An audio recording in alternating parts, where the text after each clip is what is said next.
Morning sir.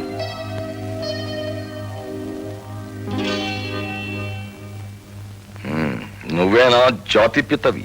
కాదు sir, కనీసం ఒట్టి పితను కూడా కాను. పెళ్ళవలేదు గనక. కొంతమంది మాత్రం ముద్దుగా నిరుద్యోగ పిత అని పిలుస్తూ ఉంటారు.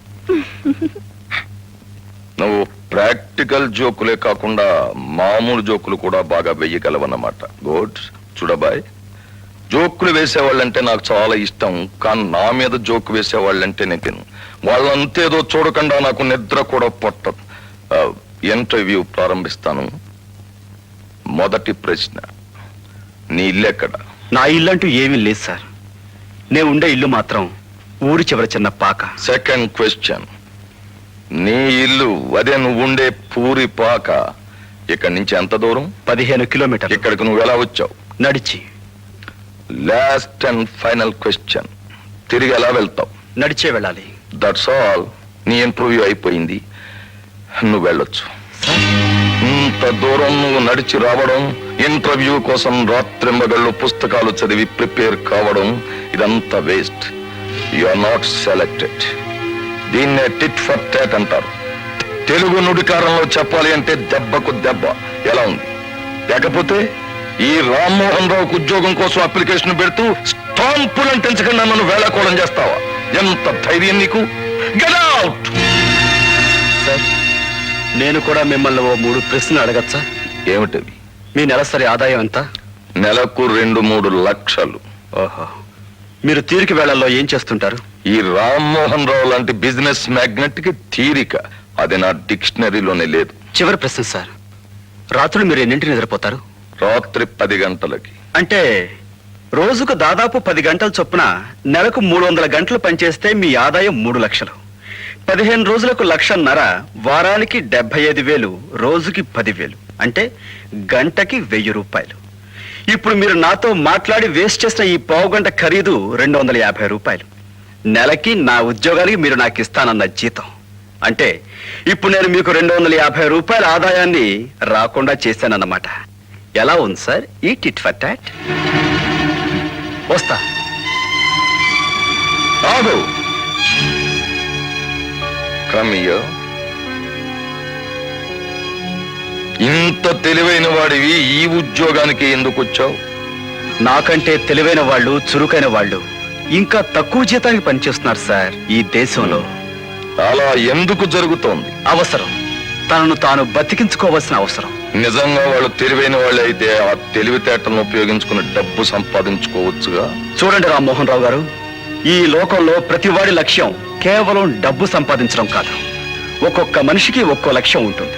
ఉదాహరణకి ఒక సైంటిస్టు లక్ష్యం ఏదో కొత్త విషయం కనిపెట్టాలని, ఒక డాక్టర్ తన వృత్తిలో ఏదో గొప్పదనం సాధించాలి, ఒక రచయిత ఓ మంచి రచన చేసి ప్రయోజకత్వం సంపాదించాలని. ఇలా ఒక్కొక్క లక్ష్యం సాధించుకోవడం కోసం మనుషులు తపన పడుతూ ఉంటారు. ఈ ప్రయత్నంలో కొంతమందికి డబ్బు కూడా ఆటోమేటిక్ గా వస్తుంది. అంతేగాని వీళ్ళకి కేవలం డబ్బు సంపాదించడమే ముఖ్యం కాదు. ఆ మాటకు వస్తే డబ్బు సంపాదించడం పెద్ద గొప్ప విషయం కాదు, అదేమంత కష్టము కాదు. ఓహో, అలాగా. నువ్వు సరిగ్గా గమనించావో లేదో, నా చెవుల్లో పువ్వులేం లేవు నువ్వు చెప్పిందల్లా ఒప్పుకోవడానికి.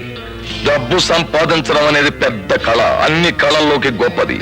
అది తెలియని ప్రతివాడు తన చేతగాని తనాన్ని సమర్థించుకోవడానికి ఇలాంటి వాదన ఏదో చేస్తుంటాడు. ఐఎమ్ సారీ రామ్మోహన్ రావు గారు, మీది పొరపాటు. No, I'm absolutely correct.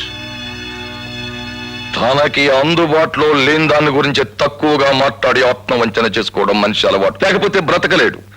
అందమైన భార్య దొరకని వాడు ఆ అందంలో ఏముందిలే, మనస్సు మంచిదైతే చాలు అంటాడు. పాకల్లో ఉండేవాడు మేడల్లో ఏముందిలే, హాయిగా బ్రతికేస్తే చాలు అనుకుంటాడు.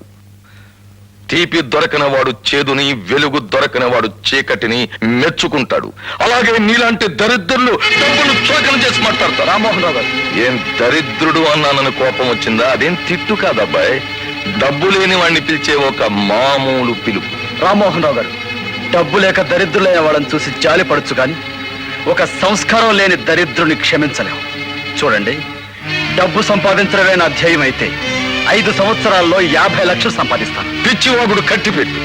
5 సంవత్సరాల్లో 50 లక్షలు. హత్యలు చేస్తావా, దోపిడీ చేస్తావా, బ్యాంకులను లూటీ చేస్తావా? అవి చేతగాని వాళ్ళు చేసే పనులు. చట్టబద్ధంగా 50 లక్షలు సంపాదిస్తాను. ఒక తెలివైన వాడు తలుచుకుంటే డబ్బు ఎంత సులువుగా సంపాదించచ్చో నిరూపించి మీలాంటి డబ్బున్న వాళ్ళకు గుణపాఠం చెప్తాను. నువ్వంత గొప్పవాడి అయితే నువ్వు చెప్పింది చేసి చూపెట్టగలిగితే నా కూతుర్ని నీకు ఇచ్చి పెళ్లి చేస్తా.